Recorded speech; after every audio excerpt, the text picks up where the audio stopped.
අයිබෝන් දවස්ථාහතර ප්ලෑන් එක first video එකට ඔයාලව වෙල්කම් කියලා පිළිගන්න. දවස්ථාහතර ප්ලෑන් එක 18 වෙනිදා පටන් ගන්නවා කියලා. හැබැයි අපිට රික්වෙස්ට් එක අපිට මේක පොඩ්ඩක් හෝල්ඩ් කරගෙන සිද්ධ වුණා 20 වෙනිදා වෙනකම්. මොකද අපි කීප දිනකින් රික්වෙස්ට් කරා 20 වෙනිදාගේ පස්සේ මේක පටන් ගන්න. ඒකට හේතුව තමයි අපිට මේ AI ප්‍රොම්ප්ට් e-book එකයි ඒ වගේම වීඩියෝ කන්ටෙන්ට් සීරීස් එකයි පර්චේස් කරන්න පුළුවන් ඉන්නේ 20 වෙනිදා කියලා. ඒ නිසා වැඩි දිනක් ඉල්ලීමට ගරු කරලා 21 වෙනිදා පටන් ගන්නවා. සමහර විට ඔයාම වීඩියෝ එක බලන්නේ 22 වෙනිදා වෙන්න පුළුවන්. අපි මේ කන්ටෙන්ට් සීරීස් එකේ වැඩ කටයුතු සියල්ලම 21 වෙනිදා පටන් අරන් ඉවරයි. රයිට්, එහෙනම් අපි දවස් 14 ප්ලෑන් එකේ මේක පළවෙනි වීඩියෝ එක. අද අපි කතා කරමු AI ඉගෙන ගන්න ඕනේ ඇයි කියලා. මම අපේ ප්‍රයිවට් කමියුනිටි එකේ වීඩියෝ එක අප්ලෝඩ් කරා AI වල ඉතිහාසය ගැන. කෙනෙක්ට දෙන්න පුළුවන් මොකටද අපි මේ AI වල ඉතිහාසය ඉගෙන ගන්න කියලා. මේ වර්තමානයේ තියෙන AI tool එක අපිට මේක ඉතිහාසය වැඩක් වෙන්නේ අපිට වැඩක් වෙන්නේ මේක අනාගතය සහ වර්තමානය කියලා කෙනෙක්ට හිතෙන්න පුළුවන්. ඔව් ඒක ඇත්ත. අපි අනාගතයේදී කොතන කියලාත් අහන්නේ AI වල ඉතිහාසය මොන වගේද කියලා. හැබැයි මම විශ්වාස කරනවා අපි මේක ෆවුන්ඩේෂන් ලෙවල් එකේ දැම්ම ඉගෙන ගන්න හින්දා මේ AI වල ඉතිහාසය ගැන ඉගෙනගෙන ඉන්න එක වැදගත් වෙනවා කියලා. රයිට්, එහෙනම් වැඩි කතන්දර ඕනේ නැහැ. මම කිව්වා අද අපි කතා කරන්නේ AI ඉගෙන ගන්න ඕනේ ඇයි කියන දේ ගැන. රයිට්, අපි මුලින්ම කතා කරමු AI කියන්නේ මොකක්ද කියලා. AI කියලා කියන්නේ සරල වශයෙන්ම මිනිස් බුද්ධිය අවශ්‍ය වෙන කාර්යය. උදාහරණයක් විදිහට අපි කියවොත් සිතියම් කියවීම, එතකොට තාර්කික ගැටලුවක් විසඳීම, ඒ වගේ අර මිනිස් මනසට විතරක් මීට කලින් කරන්න පුළුවන් වෙච්ච දේවල් යන්ත්‍ර සහ පරිගණක භාවිතය මගින් කරගැනීමේ හැකියාව අපි AI එහෙම නැත්නම් ආටිෆිෂල් ඉන්ටෙලිජන්ස් එහෙමත්ම නැත්නම් කෘත්‍රිම බුද්ධිය කියලා අපි හඳුන්වනවා. රයිට්, දැන් පැහැදිලිනේ මොකද්ද කෘත්‍රිම බුද්ධිය කියලා කියන්නේ? මිනිස් බුද්ධිය පාවිච්චි කරලා මේ දෙකල් අපි කරපු දේවල් යන්ත්‍ර සහ පරිගණක මාර්ගයෙන් කරගැනීම නැති හැකියාව අපි හඳුන්වනවා මොකද්ද? AI කියලා නැත්නම් ආටිෆිෂල් ඉන්ටෙලිජන්ස් කියලා. රයිට්, මේ AI කියලා ෂෝට් ෆෝම් එකකින් අපි හැදෙන්නවාට මේක හරි ගැඹුරු පරාසයක්. හේතුව තමයි මේ AI කියන කන්සෙප්ට් එක තුනේ අපිට දකින්න පුළුවන් වෙලා තියෙන බොහොමයක් ටූල්, ඒ වගේම අලුත් අප්ඩේට්, ඒ වගේම අපි හිතන්නවත් නැති තාක්ෂණික දේවල්, අපි අහන්නවත් නැති තාක්ෂණික දේවල් මේ වෙනකොටත් මේ ආටිෆිෂල් ඉන්ටෙලිජන්ස් කියන ටෙක්නොලොජි එක යූස් කරලා දැන්ටමත් ක්‍රියාත්මක කරනවා. හැබැයි අපි දන්නේ මේකෙන් හරිම කිහිපයක් විතරයි. රයිට්, දැන් ඔයාලට ප්‍රශ්නයක් වෙන්න පුළුවන් මේ AI කොහොමද එක්ස්පර්ට් කෙනෙක් වගේ පාවිච්චි කරන්න කියලා.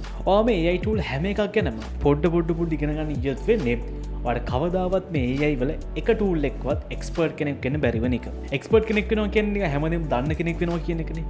හැබැයි මේ එක්ස්පර්ට් කියන concept එක AI tool වලට අදාළ නැහැ. රීසන් එක මම කලින් කිව්වා හැම මිලි තප්පරයකම මේ AI කියන ටෙක්නොලොජි එක අප්ඩේට් වෙනවා. හැබැයි ඔයාලට පුළුවන් දක්ෂයෙක් වගේ මේ AI tool එක වැඩ කරන්න. කොහොමද? ඔයා මේ අලුතෙන් එන හැම AI tool එකක් ගැනම රිසර්ච් කරන්න ගියොත්, ස්ටඩි කරන්න ගියොත් ඔයාලට වෙන්නේ එකක්වත් හරියට ස්ටඩි කරන්න බැරි වෙන එක.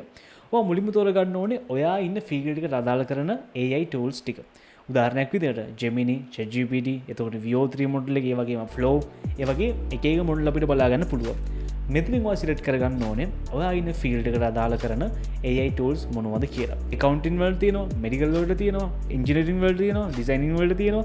මේ වගේ හරිම විශාල වපසරියක් තුළ විහිදුණු AI tools අපිට ගණන් කරන්න බැරි තරම් මේ වෙනකොට මේ අන්තර්ජාලයට මුද හැරලා තියෙනවා. රයිට්, දැන් අපි කතා කරන්නේ AI tools පාවිච්චි කරලා කොහොමද දක්ෂයෙක් වගේ image and video generate කරන්න කියලා සහ අපි generate කරන images and videos පාවිච්චි කරලා කොහොමද ඔයා මොකක් හරි platform එකකින් earn කරන්නේ කියලා තමයි අපි මේ video content series එකේදී ඔයාලත් එක්ක කතා කරන්නේ. රයිට්, මම හිතන්නේ මම පොඩ්ඩක් කතා කරා වැඩි. හැබැයි මට අවශ්‍ය නම් මේ මූලික දැනුම ඔයාලත් එක්ක share කරගන්න.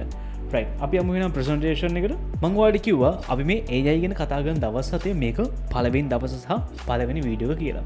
ඉතින් අපි බලමු 2026 දී AI ඉන්කම් වල බ්ලූප්‍රින්ට් එක මොන වගේද කියලා. රයිට්, පළවෙනි ස්ලයිඩ් එකේ තියෙනවා AI ඉගෙන ගන්න ඕනේ ඇයි කියලා. ඇයි AI ඉගෙන ගන්න ඕනේ? ඔයාගේ උත්තරේ බලාපොරොත්තු වෙනවා. පළවෙනි කමෙන්ට් සෙක්ෂන් එකේ ඔයාලට හිතන දේ කමෙන්ට් කරන්න අමතක කරන්නත් එපා. අපි AI ඉගෙන ගන්න ඕනේ. රයිට්, දැන් මෙතන තියෙනවා අපි සිටින්නේ ඩිජිටල් නිර්මාණකරණයේ දැවන්ත විප්ලවයේ ආරම්භයයි. ඔව්, අපි ඉන්නේ දැවන්ත විප්ලවයක ආරම්භයේ. දැන් ඔය කට්ටිය දැන් අපි මේ AI tools ආව මුල් කාලේ ඇහිච්ච එකක් තමයි රයිට් designers ආ replace වෙන්න යන්නේ. එතකොට developers ආ replace වෙන්න යන්නේ. AI tools එනවා පොඩ්ඩක් අයින් වෙලා ඉන්න AI tools වල වැඩ කර ගන්න දීලා. වර්තමානයේ වෙනකොට මේ දේ ටිකක් වෙනස් වෙලා developers ලා designers ලා එලක වැඩ ලේසි කරගන්න මේ AI tools පාවිච්චි කරනවා. developer කෙනෙක් එක website එකක් හදන්න අතීතයේදී දවස් 10ක් ගත්තා නම් මේ AI tools ඉන්න යාලට දවස් 2-3 යනක වෙබ්සයිට් එක බිල්ඩ් කරලා ෆයිනලයිස් කරන්න පුළුවන් මේකේ සපෝට් එක අරගෙන. හැබැයි මතක තියාගන්න ඕන දෙයක් තියෙනවා. ඔය අනිවාර්යෙන් AI tool ගැන දැනගන්න කලින් වෙබ්සයිට් එක හරි විදිහට හදන්නේ කොහොමද? කෝඩ් කරන්නේ කොහොමද? බග්ස් හදන්නේ කොහොමද? මේ මූලික දැනීම අනිවාර්යෙන් දැනගෙන ඉන්න ඕනේ. එහෙම නැතුනොත් මේ ජෙනරේට් කරගන්න කෝඩ් වල කිසිම පළක් නැති වෙලා යනවා. ඔය ඩිසයිනර් කෙනෙක් වුණා ඒ ටිකම තමයි. ඔයාට ඉමේජ් ටික හයි ක්වොලිටි එකට ජෙනරේට් කරගන්න පුළුවන්. හැබැයි ඔයාට මේක හරි විදිහට ප්ලේස් කරලා ලස්සන පෝස්ට් එකක්, ලස්සන බැනර් එකක්, ලස්සන ලෝගෝ එකක් ක්‍රියේට් කරගන්න බැරි වෙනවා. රයිට්, දැන් අපි පොඩ්ඩක් කතා කරමු ඔයා මේ AI පාවිච්චි කරලා කොහොමද වගේ වැඩ ලේසි කරගන්නේ කියලා.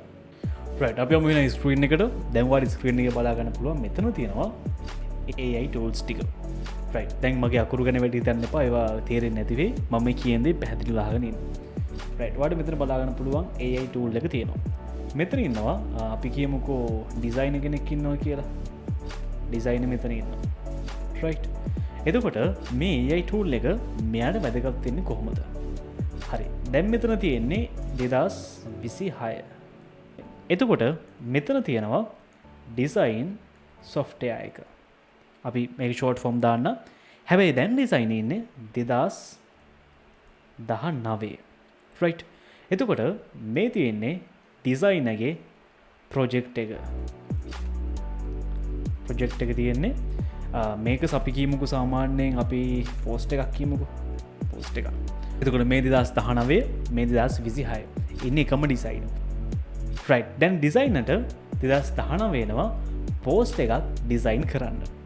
මෙයා මොකද කරන්නේ? මෙයා ක්‍රියේටිවිටි එක ඔක්කොම පාවිච්චි කරලා, මෙයා දැන් හැම ශිල්පියම පාවිච්චි කරලා, එතකොට මේකට ඕන කරන ඉමේජස් 4 වටෙන් සර්ච් කරලා හොයලා එතකොට මේ පෝස්ට් එකට ගැලපෙන කලර් පැලට් එක හැමතැනම රිසර්ච් කරලා හොයලා ඒ හැමදේම කරලා 2019 දී මේ ඩිසයිනර්ට මේ පෝස්ට් එක ක්‍රියේට් කරන්න යනවා ඩේට් 4ක්.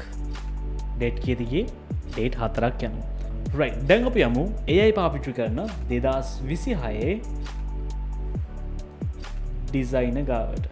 රයිට්, මෙයාලත් යන පෝස්ට් එක ඩිසයින් කරන්න. මෙතන අපි දාමු පෝස්ට් එකක් එනවා ඩිසයින් කරන්න. මේ ඩිසයිනර් AI පාවිච්චි කරනවා. AI පාවිච්චි කරලා ඒ tools වලින් මෙයාගේ වැඩවල productivity එක වැඩි කරගන්නවා. මෙයාට දැන් පෝස්ට් එකක් ඩිසයින් කරගන්නවා. මෙයා මුලින්ම කරන්නේ මේ පෝස්ට් එකට අදාළ කරන ඩීටේල් ටික AI tool එකකට දාලා ඒකේ පෙළගැස්ම හරිම සරල විදිහට බලාගන්න එක. සහ මෙයා මෙතනින්ම අහනවා පෝස්ට් එක හදන්න ඕනේ කලර් පැලට් එක, ෆොන්ට් එක මොන වගේ ඉමේජස් දැම්මොත්ද මේකට මිනිස්සු ඇට්‍රැක්ටිව් වෙන්නේ කියන මේ හැම දෙයක්ම මෙයා මේ AI tool එකෙන් අහලා මෙයා එක්ස්පීරියන්ස් එක පාවිච්චි කරලා හොඳ අවුට්පුට් එකක් එළියට ගන්නවා. එතකොට මෙයාට ඉමේජස් ටික අවශ්‍ය නම් AI tool එක පාවිච්චි කරලා ජෙනරේට් කරගන්න පුළුවන් හොයාගන්න නැත්තම්. එහෙම නැත්තම් මෙයාට පුළුවන් ක්ලයන්ට් කැමති නම් විතරයි. හැබැයි මම මේක ඩිසයිනර් කෙනෙකුට රෙකමන්ඩ් කරන්නේ මිනිස්සුන්ට දැනෙන්න ෆීල් වෙන ඩිසයින් එකක් හදන්න පුළුවන් වෙන්නේ තාමත් තවත් මනුස්සයෙක් විතරයි. හැබැයි ඔයාලට මේ දේ try කරලා බලන්න පුළුවන්. ඔයාලට පුළුවන් කාලය ඉතුරු කරන්න අවශ්‍යයි නම් ඔයාගේ ක්ලයින්ට් කැමති නම් AI tool එකෙන්ම පෝස්ට් එක ක්‍රියේට් කරගන්න. දැන් අපේ 2019 ඩිසයිනර් ඉන්නවා, 2026 ඩිසයින් ඉන්නවා. මෙයාට දවස් 4ක් ගියා, ඩේස් 4ක් ගියා මෙයාගේ පෝස්ට් එක ඩිසයින් කරන්න. රයිට්, එතකොට මෙයාට යන්නේ පැය 4යි. වර්ස් 4යි යන්නේ මෙයාගේ පෝස්ට් එක ඩිසයින් කරන්න. පැය 4කුත් යන්නේ ඊට වඩා අඩුවේ යන්නේ. එතකොට 2026 ඩිසයිනර්ට පුළුවන් වෙනවා මේකේ ප්‍රොඩක්ටිවිටි එක වැඩි කරගෙන වැඩි ඩිසයින් ප්‍රමාණයක් මේ ක්ලයන්ට්ලත් එක්ක ෂෙයා කරගන්න. හැබැයි මතක තියාගන්න හැමතිස්සෙම කියනවා වගේම ඔයා AI tools use කරාට ඔයා මේකේ බේසික් ටිකයි මේකේ ෆන්ඩමෙන්ටල් ටිකයි අනිවාර්යෙන් දැනගෙන ඉන්න ඕනේ. AI වලින් සල්ලි උපයන්න පුළුවන්ද? ඔව්, උපයන්න පුළුවන්. හැබැයි ඒක හරි විදියට අපි පාවිච්චි කරන්න ඕනේ. ඔය කට්ටිය දන්නවා 2025 ජූලි 15 වෙනිදා YouTube එකකින් ඒ කට්ටියගේ policy guidelines update කරා AI වලට සම්බන්ධව. ඉතින් මෙතනදී YouTube එක කියලා තියෙන්නේ right ඔය කට්ටිය AI content දැම්මට ප්‍රශ්නයක් නැහැ. හැබැයි මේ AI content වලට human engagement එක අනිවාර්යයෙන්ම තියෙන්න ඕනේ වැඩි කොටසක් කියලා. තවත් පැහැදිලිව කිව්වොත් එහෙම ඔයා AI tools විතරම පාවිච්චි කරලා generate කරලා මොනොටයිටේෂන් හම්බෙන්න තියෙන පුළුවන් සහ මොනොටයිටේෂන් හම්බෙන්න තියා YouTube channel එකේ පැවැත්ම ඉතාම සීමිත කාලයක් වෙන්න පුළුවන්. ඒ නිසා ඔයා AI content upload කරන්න. හැබැයි මේ upload කරන හැම AI content එකකම human human touch එකක් තියෙන්න ඕනේ කියලා මතක තියාගන්න. ඒ දෙක කරන්නේ කොහොමද? දැන් ඔය කට්ටියට මම කියලා දීලා තියෙනවා අපේ මගේ පර්සනල් Facebook account එකෙන් කොහොමද AI වීඩියෝ ජෙනරේට් කරන්න කියලා. ඉතින් ඔයාලට පුළුවන් මේ AI වීඩියෝ ජෙනරේට් කරලා voice එකත් AI වලින්ම හදාගන්න පුළුවන් Zuno, Level Lab ඒ වගේ tools පාවිච්චි කරලා. right. ඔයා ඒකත් හදාගන්න ප්‍රශ්නයක් නෑ කතා කරන්න ලැජ්ජය වගේ නම්. ඔයා Zuno, Level Lab, Notebook LM Sinhala කතා ගන්න පුළුවන් AI tool එක මේ පාවිච්චි කරලා voice generate කරගන්න. හැබැයි මේක edit කරන්න ඔයා ආති. ඔයාලට පුළුවන් මේක VO3 model එකකට දාලා edit කරලත් ගන්න. හැබැයි එහෙම කරන්න එපා. ඔයාලට පුළුවන් CapCut වගේ easy tool තියෙනවානේ. මේ CapCut වගේ easy video editing tool එක use කරලා මේක ඔයාගේ human touch එක දීලා edit කරන්න. human feel එකක් ගේන්න මේකට. සහ මතක තියාගන්න ඔයා generate කරන videos වල photos වල human look එක natural විදිහට තියාගන්න ඔයාලා prompt එකෙන් පුළුවන් නම් ඒක ඔයාලට තවත් වාසියක් වෙනවා AI tools පාවිච්චි කරලා earn කරන්න. right. මම මේ කිව්වේ අපිට YouTube එක පැත්තේ right. දැන් මම මේ කිව්වාට අපි AI video content හදද්දී සැලකිලිමත් වෙන්න ඕන ප්‍රධාන කරුණු ගැන. right. AI වලින් මුදල් උපයන්න පුළුවන් ක්‍රම මොනවද? අපි එතකොට ගත්තොත් එහෙම freelancing, YouTube, Facebook, Instagram, TikTok, selling image මේ හැම දෙයක්ම හරහා ඔයාලට AI tools පාවිච්චි කරලා earn කරන්න පුළුවන්. ඔය මේ freelancing ගැන කතා කරද්දී හැමෝටම මතක් වෙන විශේෂ platform එකක් නෙමේ Fiverr කියලා කියන්නේ. ගොඩක් වෙලාවට බහුතරයක් දෙනා touch කරලා තියෙන website එක තමයි Fiverr කියලා කියන්නේ. ඉතින් ඔයාලට බලා ගන්න පුළුවන් මෙන්න මේ විදිහට අපිට Fiverr එකේ දැන් වෙනම category එකක් තියෙනවා AI services කියලා. ඉතින් ඔයා AI ඉගෙන ගත්තොත් එහෙම අට පුළුවන් Fiverr කියන platform එකේ වුණත් account activate කරගෙන හරි විදිහට portfolio maintain කරලා AI services දීලා income එක ගන්න පුළුවන්. Fiverr කියන platform එක through ඔයාලට මෙතන බලා ගන්න පුළුවන් AI development, එතකොට AI artists, AI music videos, AI data analysis, business, voice මේ වගේ AI සම්බන්ධ ගොඩක් දේවල් ඔයාලට service එකක් විදිහට මේ website එක ඇතුලේ sell කරන්න පුළුවන්. දැන් YouTube වලට නම් already monetization අපි දන්න කාලේ දම්ම තිබ්බ. හැබැයි දැන් Facebook වලට monetization available වෙලා තියෙනවා. ඔයාලට පුළුවන් YouTube and Facebook කියන platform වලත් මේ ඔයා හදන videos and images upload කරලා ඔයා මේ AI truly human touch එකක් දීලා create කරන AI videos create කරන AI videos and images upload කරලා income එකක් ගන්න. දැන් ගොඩක් වෙලාවට YouTube එකේ නම් upload කරන්න පුළුවන් videos විතරයි ෆොටෝස් අප්ලෝඩ් කරා කියන හොඳ රීච් එකක් ඇති වෙන්නේ නැහැ. හැබැයි ඔයාලට පුළුවන් Facebook වෙන platform එකේ ඔයාගේ niche එක තෝරගෙන ඒකට අදාළ කරන photos and videos categories දෙකම අප්ලෝඩ් කරලා ඒ වගේ income එකක් ගන්න. ඒ විතරකුත් නෙවෙයි ඔයාලට පුළුවන්කමක් තියෙනවා කැමති කම්පැනි එකේ කතා කරලා උදාහරණයක් විදිහට ඔයාලට පුළුවන් CGI පාවිච්චි කරලා ඒක කම්පැනි එකකට විතරක් unique model කෙනෙක් create කරලා ඒ කම්පැනිගේ ප්‍රොඩක්ට් එක එහෙම නැත්නම් සර්විස් එක වේවා ඒක සෙල් කරන්නේ දිගටම තියාගන්නවාට පුළුවන් AI පාවිච්චි කරලා CGI වීඩියෝස් ක්‍රියේට් කරලා ඒ කම්පැනිස් වලට සෙල් කරලා එතන ඉන්කම් එකක් ගන්නත් පුළුවන්. ඒක විශාල වපසරියක විහිදුණු සල්ලි ගොඩක් හොයන්න පුළුවන් ඉන්ඩස්ට්‍රි එකක්. ඉතින් සල්ලි හෙව්වේ නැතත් ඔයාලට පුළුවන් ඔයාගේ එදිනදා වැඩ ප්‍රොඩක්ටිව් විදිහට මේ AI tools පාවිච්චි කරලා කන්ටිනියු කරගන්න. මේ වීඩියෝ එක අපේ ආරම්භයේ විතරයි. තව රසවත් කොටස් ඉදිරියට තියෙනවා. AI වීඩියෝස් හදන විදිය, CGI වීඩියෝස් හදන විදිය, කොහොමද මොඩල් කෙනෙක් ඔයාලට අවශ්‍ය විදිහට ක්‍රියේට් කරගන්නේ මේ හැම දෙයක්ම අපි ඉදිරි ලෙසන් වලින් කතා කරමු. අපි KVITS